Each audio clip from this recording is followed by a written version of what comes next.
رسول اللہ صلی اللہ علیہ وسلم مدینہ میں آتے ہیں. اب مثال دینے لگا ہوں بیماری کی. ہجرت کی، آپ صلی اللہ علیہ وسلم مدینہ میں آئے.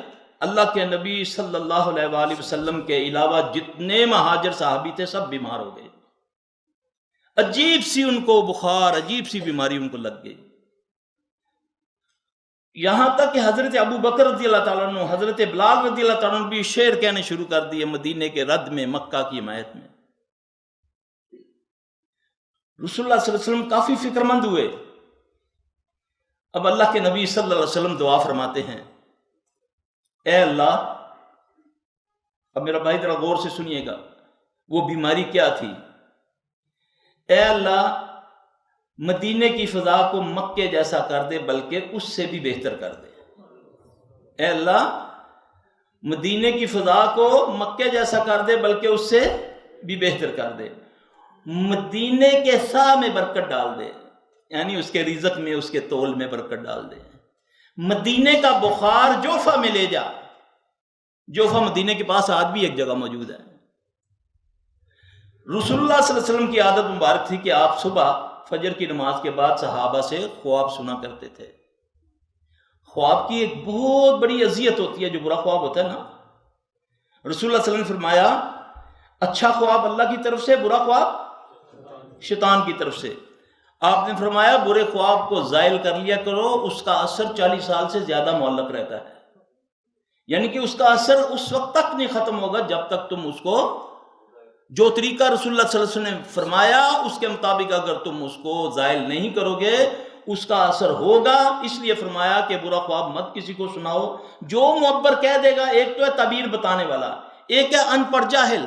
جب وہ جو بھی منہ سے کہے گا، خواب کی تعبیر اس طرح پوری ہوتی ہے جیسے پرندے کے پنجے سے مٹی کا جڑ جانا، یعنی ادھر منہ سے بات نکلی ادھر وہ پوری ہوتی ہے. اس لیے اگر کوئی برا خواب دیکھا اس کو زائل کر دو.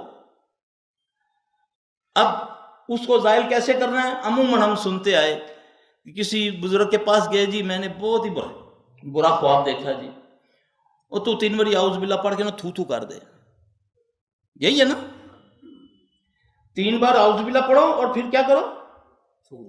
یہ بالکل حدیث کا الٹ. میں دعوے سے کہہ رہا ہوں، ریکارڈ ہو رہی ہے بات، یہ الٹ ہے حدیث کا.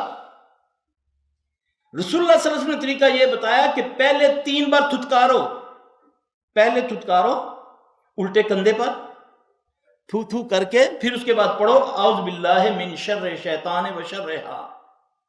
اعوذ باللہ من شر شیطان و شرہا. صحابی فرماتے ہیں کہ جب میں یہ عمل کر لیتا تو چاہے پہاڑ کی من بھی خواب ہوتا تو مجھے اس کا کوئی فکر نہ رہتا.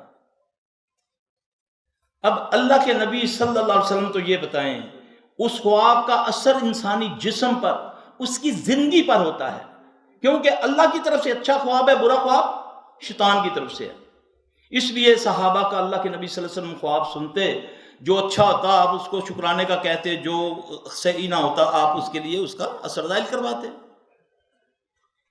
اچھا، اللہ کے نبی صلی اللہ علیہ وسلم صبح اپنا خواب سناتے ہیں صحابہ کو. آپ فرماتے ہیں کہ میں کافی فکر مند تھا تو میں نے یہ دعا کی، یہ جو دعا بھی میں نے آپ کے سامنے پڑھی ہے. میں کیا خواب دیکھتا ہوں کہ ایک دراز قد کی، لمبے قد کی عورت، کالی سیاہ بڑے ہونٹوں والی، بڑی بڑی آنکھوں والی، لمبا کالا چوغا پہنے ہوئے مدینہ سے نکل کر جوفہ کی طرف جا رہی ہے.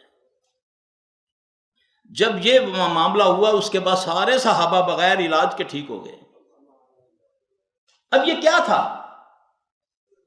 یہ اسیب تھا، اسیب. یہ جننی تھی، وہ اس کی نوست سے، یہ اس کی وجہ سے یہ بیماری تھی. اسی طرح آج